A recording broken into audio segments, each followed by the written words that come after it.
All right, Joe Fortenbaugh is here, ESPN Radio, ESPN Bet Live. We are on next week, so a week from Thursday. This episode will go out on Wednesday, but on Thursday of next week, we're going to be at the PGA Championship. I'm going to be in Bristol. You're going to be on the course. Every day of the PGA Championship, we are going to talk about betting. We're talking about golf. We're going to give, I don't know what your plan was. I'm going to give swing advice to basically the whole field. Yeah. I have some notes. I really have some notes. Scotty, you're moving your feet too much. What are we doing with the 8-iron here? The 8-iron. Can you guys believe this? Yeah. And Rory, I mean, Rory left a lot of strokes on the table. And I just feel like, and then what I'm excited about is you're on the course so you can pass those on. For me. I'll be in your ear in Bristol. I did find out, Miles and I just looked at this. So this show is on ESPN2 on Fridays. And I was like, well, am I my own lead-in? And the answer is there's an hour. So we're going to be on the golf broadcast until 2. And then there's a 2 p.m. show. And then I'm on for the 3 p.m. hour. The show is expanding to an hour. So there's just going to be at 2 p.m. slot, 1 hour of not Kevin Clark on ESPN2.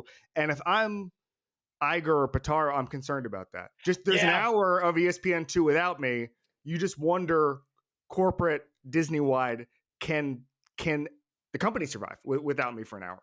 There are moments where we'll do ESPN Bet Live 6 to 7 p.m. most of the time, but sometimes we move around. This week we're 5 to 6, but 6 to 7, and then SportsCenter will want you to join them for it as well. You know, break down some Monday Night Football picks, whatever it might be. But the shows are on at the same time, so you'll tape with SportsCenter in advance. And if you're walking through an airport at say 6:40 p.m. Eastern, you'll have Joe Fortenbaugh here, and it's like as a company that trots out Scott Van Pelt, Stephen A. Smith, Mike Greenberg. This is not where we ever want to be in 6:40 p.m. primetime window.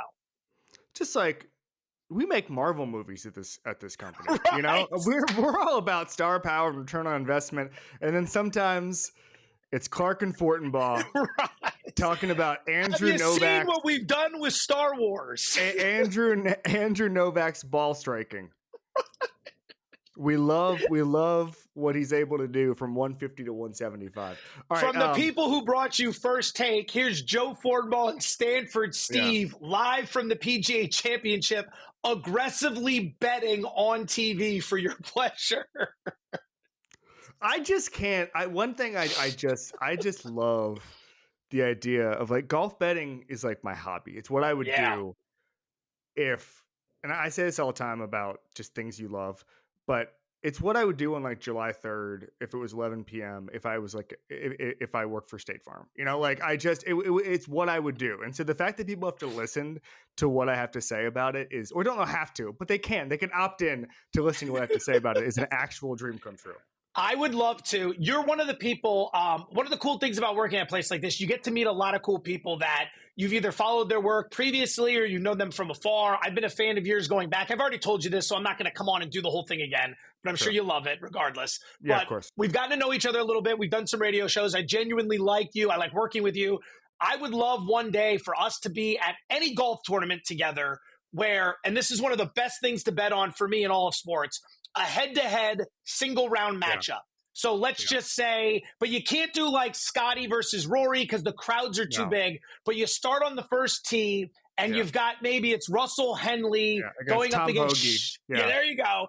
And you are just with them for 18 holes, living and dying. When they go to tee off, you sprint to the fairway. When they're coming to the fairway, you're sprinting to the green. When they're finishing on the green, you're sprinting to the fairway. Like all day long. I've done this before. The only people who follow groups like that are family members, so they cast a weary eye on you, but you get to know them. And then by the end, they're like, oh, look at this fun degenerate really sweating out this moment. It's a blast. I did it at the Waste Management Open a couple times. It is a blast. We actually have a football segment to get to, but I want to tell you something. I for ESPN Plus last summer was an on-course reporter following Scotty Scheffler around. And the crowds were huge. I remember that. That was fantastic. It was right after the PGA Championship. And so there were cops walking with Scotty because the crowd was so huge. And I ended up walking next to a cop down the fairway behind Scotty.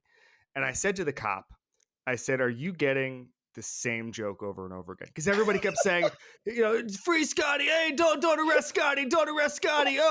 Over and over and over again. Every fan thought it. And I said, have you been getting this all day, dude? And he was like, yeah, but honestly, you get the same joke every single person. Like, I've been doing this for 20 years, and literally anytime you like round a corner and there's some guy who thinks he's funny, he just goes, I didn't do it. And he was like, and he goes, it is so acceptable and fine to hear a second joke. So I'm good with the second joke because every joker's got the first joke. So now we get the Scotty joke. So now this cop has heard 2 jokes in his life. Oh, that's fantastic. Plus, I mean, of all things you could be doing as a police officer, escorting Scotty Scheffler around a golf tournament's a pretty good gig, all things considered. And you have to keep him away from Officer. What was the guy's name? Officer. What was his name? I forget his name. How did I forget his name already? What a story. Oh, Miles, what's up? Gillis, sorry, Officer Gillis, yeah, because everybody was saying it was Shane Gillis, and also he said he had the pants, the irreparable damage to the pants. That was the part where you had to realize, like, after the governor got involved and everyone started to realize how bad this looked, the fact that no one was like, hey, just don't say anything the rest of the way, and eventually we'll move on. It's like, hey, it's guys, look, one more thing. A little bit of damage to the pants here. I don't want to make a big deal of it, but it's got to be addressed publicly. The one thing is, I always say when we have first world problems, just explain to someone your problem and you will feel insane, and then you won't feel bad about it anymore, right? Like, there's sometimes on TV where it's like, oh, I did this, but I didn't do this. And it's like, just call your friends from home who are contractors and explain this to them, and they go, okay. Right. So what I'm saying is, if you're filing a police report after arresting Scotty Scheffler, and like your big bullet point is my pants were irreparably damaged, aren't you like, I might keep this whole thing in the holster. I think I might keep the whole thing. I think I might just pretend, just say, hey man, this is a misunderstanding. It's certainly not a felony. But like whatever. 8 months ago, I rolled off I don't fly first class much. This isn't supposed to be a brag, but I had the opportunity to fly first class, but they didn't have the meal. Something was wrong with the way they warm it up. They couldn't serve the meal. And I couldn't get off that plane fast enough to let people know how I thought about that service, despite that they had already given us big time vouchers to make up for the offense. It was like a $200 voucher to make up for a minor offense. And here I am, like, the audacity of these people to not be able to serve me a warm meal from first class during my 2-hour flight. The balls on these people. Unbelievable. All right, let's get to the football. Yes. We've got 23 minutes of football coming up here. And probably more Officer Gillis, who knows. We're doing our 3 favorite bets of the 2025 NFL season. You have the floor for your first one. Okay, I'm going to go in no particular order, but I'm going to start with the Kansas City Chiefs under their win total. I believe it's still sitting right around 11.5. A lot of people, Kansas City fans have already been very angry about this in the mentions. We hear this every year. It just serves as motivation. I find it hard to believe Mahomes, Reed, and Kelsey are motivated by what I have to say. But if it is, so what? I'm glad I've reached that level in my career. But there are so many indicators that just point to this team taking a small step back. I'm not predicting 5-12. I'm saying 11 or fewer wins. They've won 17 straight one-score games. That is unfathomable. They were 12-0 in one-score games last year. Like, that's a big red flag. And for people who don't understand that, in a one-score game over a large enough sample, 500 games, you should win about half of them. Half the time you kick the game-winning field goal, half the time they do. Half the time you botch the 2-minute drill, half the time they do. Half the time you score the big touchdown, half the time they do. But when you're that far of an outlier, where you're always coming through or you're never coming through, the law of averages is going to kick in. Between this division getting better, between the brutal first-place schedule, between the offensive line issues that are still there, between the defense that good, but I wouldn't call them great, I am of the belief that Kansas City takes a step back here. 11 or fewer wins, that's number one. So, as we know, nothing matters with the Chiefs. They could win 9 games and still make the Super Bowl. That's just kind of the way it's going to go. And then the Bills and the Ravens are going to get cursed, and it's going to be some voodoo stuff, and all of a sudden the Chiefs win the Super Bowl. That's fine. The best argument I have to bolster your case is that division is going to be extremely good. So I think the Broncos are building towards something eventually really special. Not this year, but at some point. The defense we know. I mean, they had to win that miracle game at Arrowhead last year. But so that's the Broncos number one. The Chargers, I think, again, talking about building, like, I don't know if it's a Super Bowl this year, but it's a really good roster. They crushed the draft, and Jim Harbaugh is one of the best coaches in football. I think in the next 5 years, they're going to be probably in the Super Bowl. I've said that before.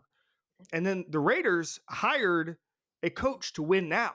I don't know, and they're going to. Pete Carroll wins games, and they drafted Ashton Genty, and like they have Geno Smith. Like, so I think you can just see, I don't know, 2.5 wins just being knocked off there just because of the division. So I don't think that's a terrible bet at all. Well, think about what they would be if a few things swing differently last year, right? Like Cincinnati doesn't commit the stupid penalty at the end of the game, they win.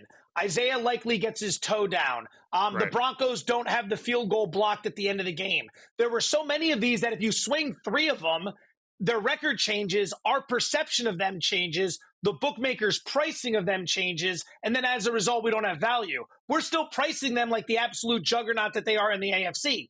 Very good team. But at some point, when you go to the Super Bowl 4 out of 5 years and you run this deep, guys get banged up. And when luck starts to break against you and some injuries kick in, that's where you're going to have a problem. I think part of the reason they're priced like that is because it's a little bit Patriot-esque, where yes, they've made us look stupid so many times that everyone is like, I don't know, I'm not going to bet against Mahomes. I'm not going to bet. Like, fair. You get take proof. And then again, this is exactly what happened to the Patriots. After the on to Cincinnati stuff, where everybody said Tom Brady was falling off a cliff, nobody said crap about Tom Brady for the rest of time because they looked so stupid at that point that you just, and by the way, Tom Brady just kept winning Super Bowls after that, like including in Tampa. But I think people just get so gun shy that they've written off betting against the Chiefs, including after that Super Bowl or before that. So anyway, all right, here's my number one. That, though? First one, I do. I like it. I really like it. I like it. I wouldn't bet it because I am who I describe. I'm scared. I personally am not at all swung by you, but I enjoy the content. I'm a stay away, but I enjoy your boldness and your ability to be clip farmed. You know.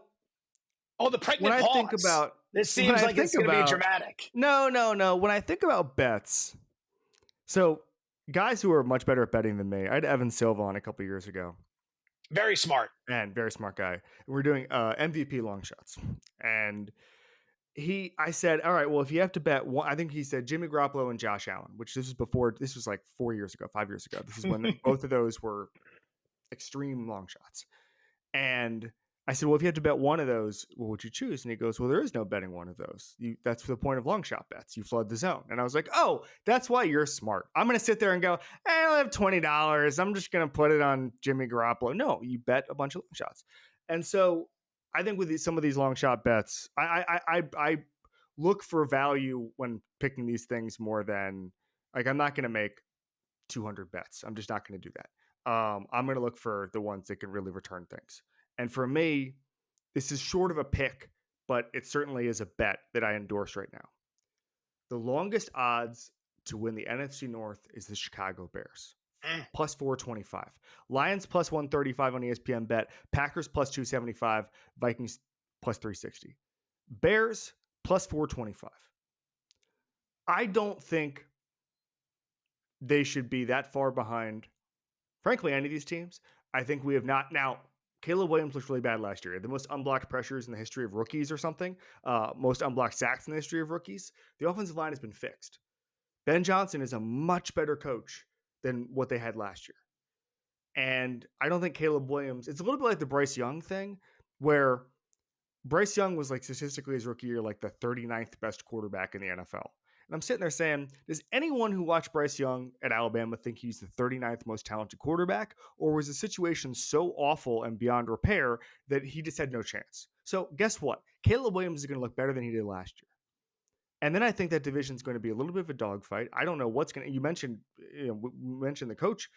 Detroit lost the coach. And so, who knows what that impact is going to have. Green Bay, I thought they were going to make the Super Bowl last year. They haven't taken that leap. Maybe the wide receiver, maybe Matthew Golden changes things. I don't know. But I'm looking at this Bears team saying, if you have the longest odds in the division, I'm betting you. One of the things I think that's working in your favor and this will happen from time to time, is the idea that there was so much pro-Bear hype last year, Yes. and then they flopped. People now are checked out. Money's not flooding the market necessarily. Bookmakers are recalibrating, and they're putting a price out there that says, yeah, they could be good, but, it's the Bears. Remember what we just saw. And you're highlighting all the reasons why what we just saw aren't going to be things we see again this year, most notably Ben Johnson as the head coach and the offensive line being improved. And that's where you want to bet. Like, that's where you want your money to end up, in the spots where you're buying low or where you're selling high. I think that's smart. The thing that concerns me is, of the three competitors they're facing in the division, I can't rule any of them out. Like, generally, you can go to a division and you could say, all right, the Giants aren't winning the NFC East, so it's really a 3-horse race. The Bears are going to be up against all three, but I think Minnesota, step back. Lions worry me a little bit. They played so many indoor games last year, which is huge for golf. They didn't play their first outdoor game. I don't know. They had like one outdoor game or something like that after October. And then with Green Bay, to your point, like, we all want to believe. Like, I thought the wide receiver unit was supposed to be great in Green Bay. It was supposed to be very deep. And then they drafted one in the first round. They had no number ones and 5 number 2s, which apparently was I was told was the envy of the league. And then it turns out they were all like number 4s, which I'm not even sure that happened. They had 5 number 4s, I think, or 5 3.5s. Like, they didn't have any 2s. Bear stuff. I think yes, to make the playoffs as well. I think you got some interesting stuff there. How do I pivot? Do I just launch into the next one, or do I wait till you set me up? I just want to talk the Bears thing here. Sure. The Packers having 5 number 2s. I think that take was generated from the same factory that gave us Caleb Williams is in the best situation for rookie quarterback ever, where these things just enter into the discourse, and I have no idea where they came from. And I think I kind of bought into the 5 number 2s thing. I think maybe Jordan Love alluded to it at one point. But like, I feel like maybe I'm just going crazy. I feel like in these talk shows sometimes, and I'm on them, and I proliferate them, all this stuff. I spread these falsehoods, this misinformation about the Packers. But no, like, I feel like we're in this golden age of things in the discourse where I have no idea where they came from. They're just there. They're just there. Caleb Williams being in the best situation for a quarterback ever. I don't know where that came from. I just know everybody was talking about it and arguing before it, against it. I don't know what's happening. Maybe there's too many podcasts. But yeah, that is one of my favorite things about working here is that if you pay really close attention to the consensus opinions that dominate our opening 2 shows, as a bettor, if you start looking to go the other way and you can build a good case, that's where you can find a lot of value. Like, I have this thing called the hallway handicap, where if I don't know what I'm doing on Thursday night, I just ask everyone I see in the hallways here who they like. And if 80% of them are lining up one way, I just nod my head and then I go on TV and I pick the other team. So part of that, we go on those shows, those morning shows. It's a wonderful experience. I love doing it. Oh yeah. What's fascinating to me is how many opinions I think are incredibly either obvious or not hot takey, and you get back to your computer and one person clipped it and you're being completely destroyed. So like the big one for me was, so there was a yes or no question on Get Up, which was, are the Eagles a dynasty, a budding dynasty? And I said, probably not. Like, nobody's a budding. Like, I don't, probably not. That's just how things go. Like, I don't know what to tell you, pal. Like, I obviously had like a more thoughtful response. Yeah, more thoughtful response than, I don't know, pal. Stop asking me. But one of the things I said was, Jalen Hurts is not as good. And this is part of a larger answer, but I said Jalen Hurts is not as good as a Mahomes, a Burrow, a Lamar, that caliber of quarterback. He's on the second cut. I thought, well, yeah, of course. Like, I'm not breaking news. I get back to my computer. People are going crazy that I said Josh Allen is better than Jalen Hurts. I said, what planet are we? I'm like the guy standing up in the theater meme. Yes, I think Josh Allen is better than Jalen Hurts. I don't know what happened here. Like, this is honestly, it's honestly the Trent Dilfer thing. Like, I'm sorry, let me rephrase that. Like, just Jalen Hurts is worlds better than a lot of these guys who've won the Super Bowl. He is not on the Brad Johnson, Trent Dilfer. See, right now you're worried about this getting clipped off. No. You're worried about your own show clipping you off. He's firmly a top 10 quarterback. We did this exercise a couple weeks ago where I said, I don't think he's a top 5, top 10. And then we started going through it and you go, oh, Wait, he is. So he's there. But just because you have a Super Bowl ring and Josh Allen doesn't mean that Josh Allen isn't better. So that's my take on that. There's no quarterback in the NFL who's better set up for success than Jalen Hurts. He has everything. And I remember saying that, and people in Philadelphia are like, can you believe this guy? Yeah. Can you believe he said such a thing? It's like, what? First of all, you should be excited about that. He's got great weaponry around him and a great old line, but yeah, he's supposed to succeed and play well. Nobody's got it better than him, to paraphrase Jim Harbaugh. Correct. And one day, maybe Justin Herbert and Jim Harbaugh will have a situation where they can say no one's got it better than them. All right, what's your second bet? Number 2, within the Eagles division, Washington Commanders, under 9.5 wins. We're going to look at them as well as a potential fade candidate. So everyone's going to ride the hype. The first thing I throw out there, I don't remember how many games they won last year. I don't know, 11, whatever it was. Why would they be set at 9.5 if everybody loves them so much, right? Like 9.5 is an interesting number. You're barely getting over 500 here. Why would we take this team everybody loves so much and put them at 9.5? Well, again, it comes down to the one score thing. Like, how many fourth quarter comeback wins did they have? Remarkable performance, but not sustainable, right? I think Hembo always says this. It's a skill, not a strategy, right? It's a skill, not a strategy. So that's one thing to keep in mind. Number 2, defensively, there are still issues, and they will admit that themselves. They were middle of the pack in EPA, middle of the pack in defensive efficiency. You still have to have some concerns on that side of the ball. Number 3, the schedule is much more challenging this year. Last year, they had a dog crap schedule because they were a dog crap team picking in the top 3 or whatever it was, number 2 overall to get Daniels. This year's a lot different. They're going to run into a lot of crossover opponents that are going to give them a run. And I wonder, everyone's very excited about Deebo Samuel coming in. Niners couldn't get him out the door fast enough.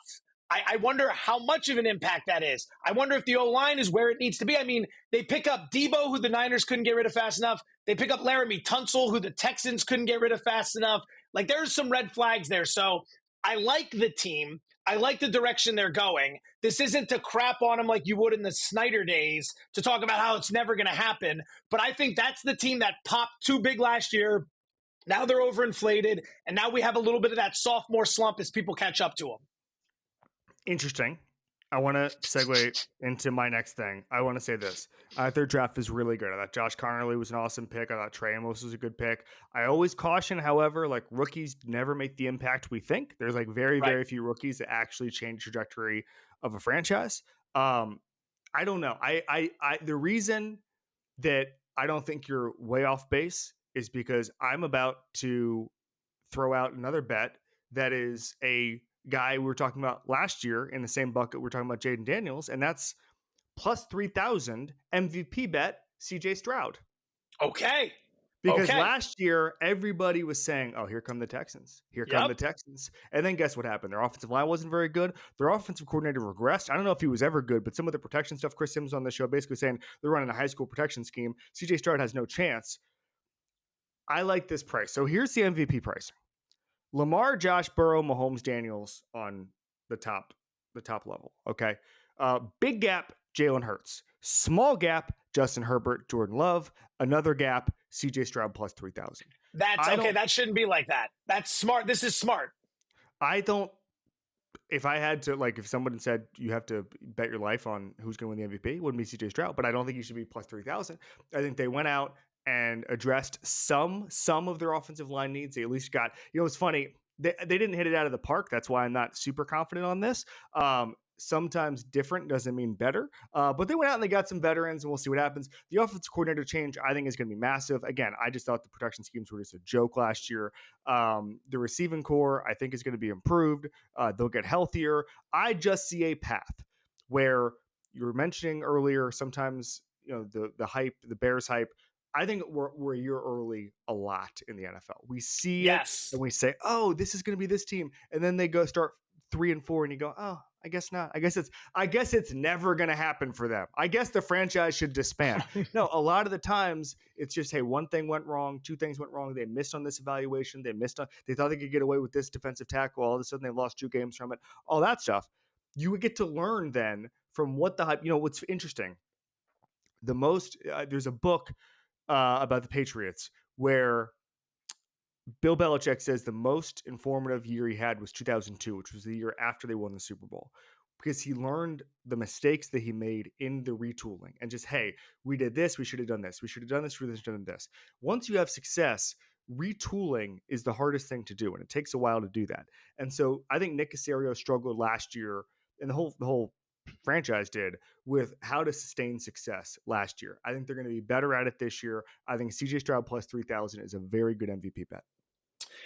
I love the way you think, because so often that's exactly how this sort of thing works. Find the year where everyone was really excited or really down, the opposite happened, and then come back. I did this with the Texas Longhorns. I want to say a few years ago. It was like our first year of existence on ESPN Bet Live, back when we were Daily Wager, maybe like 2019, 2020. But everybody was off on Texas. It was still very much a Texas isn't back. Texas is overrated. The schedule was soft. I played the over. It hit.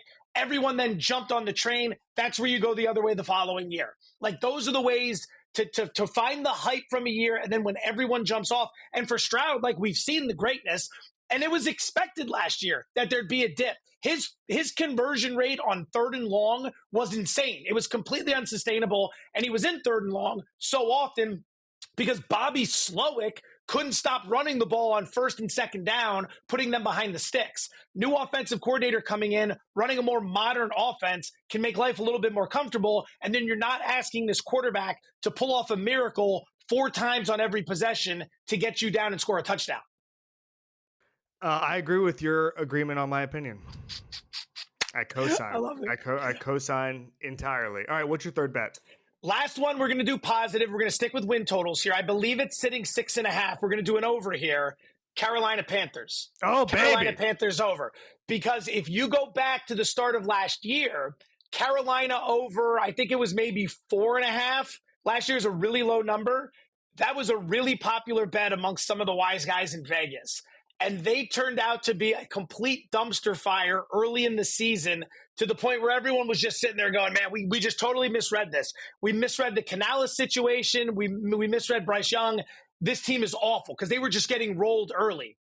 Then everyone checked out on him. No one wanted to talk about Carolina anymore. Bryce Young got benched. It was going to be another disaster for David Tepper, and so on goes the news cycle. And then something weird happened.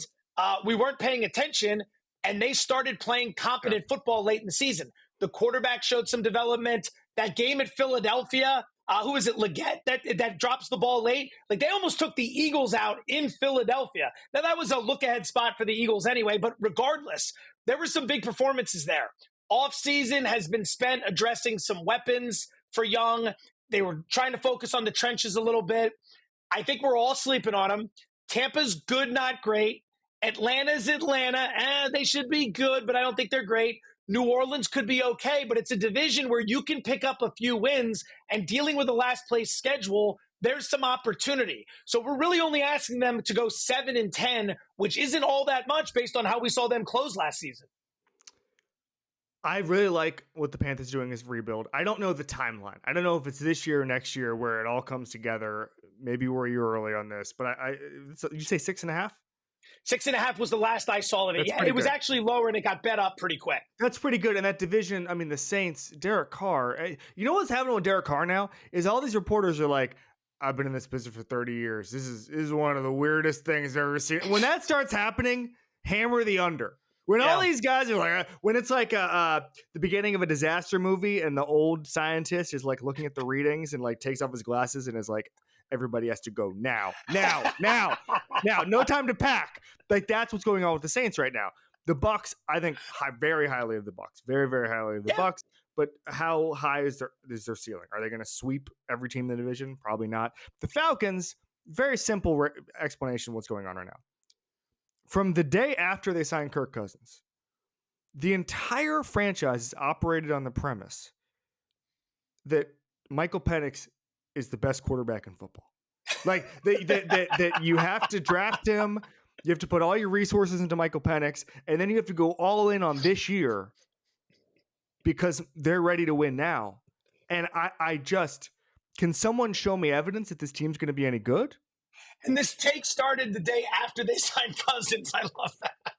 They just like signed right Cousins, after they got Cousins signed, and then it's they like, wait a saw minute. Penix on YouTube right after, and they were like, "Oh, damn, this is so awkward." But we just found the greatest quarterback of all time. We still have to get him. It doesn't matter. The fans will understand. The media will understand. We'll make them understand. They will understand. All right. My third bet, ESPN bet special. I think I was looking at ESPN bet props. Okay. And I thought there was some value. Travis Hunter's over under for interceptions. Do you know what it's set at? Have you guys done this as a segment? We did receiving yards this week. I thought that's what you were going to say. You're going to go interceptions. Okay. I do not know. I haven't seen that one. 1.5 interceptions juiced toward the under. So it's plus, and it's not amazing, plus 135 for over. And do you know how many players got 2 interceptions last year in the NFL? How many? 87. I was going to say maybe like 35, 40, 87 guys. 87 got 2 interceptions. So thinking, that tells us it's not the most challenging statistical threshold. I think that you're betting on a couple of things. You're betting on him not playing a lot of defense. That's one thing. I don't know about that. I think you might see him in a lot of packages. I think he's going to be flexible. I think that he's going to be inserted into passing downs. I think you're looking at big key third downs. I think you're looking at a lot of times when there's going to be desperation. Hey, it's the Jaguars are up 7. They're trying to close out the game. Anthony Richardson's the quarterback, and we're going to put in Travis Hunter for this series because he's ready. Like, I think you're going to get into some big spots there where quarterbacks, not to pick on Anthony Richardson, could be Daniel Jones, end up in desperation mode. So I'm going Travis Hunter here. I'm going over.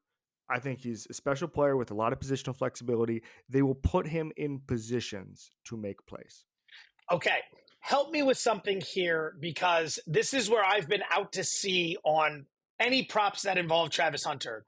I was led to believe that he was going to be more primary defense sprinkled in on offense. And ever since the Jags drafted him, everything now feels like, we drafted him as a wide receiver who we also plan on playing defense occasionally. So is it flipped? Is he going to be more predominantly on the offensive side? That's what they're saying? So that started like a week before the draft, where it was like the Browns are going to take Hunter and make him a wide receiver. And I think he should be a cornerback for just the obvious reason, which is there's more good wide receivers than there are cornerbacks. Like, you just draft some rando from LSU and he'll put up 1,400 yards. Just draft like the 8th guy at LSU and like good things will happen. Like, I don't know. It just seems like there's a generational wide receiver in every draft now. There's not a generational cornerback. There's not a Travis Hunter in every draft. And Dominique Foxworth, we've gone back and forth on this on a couple of these shows.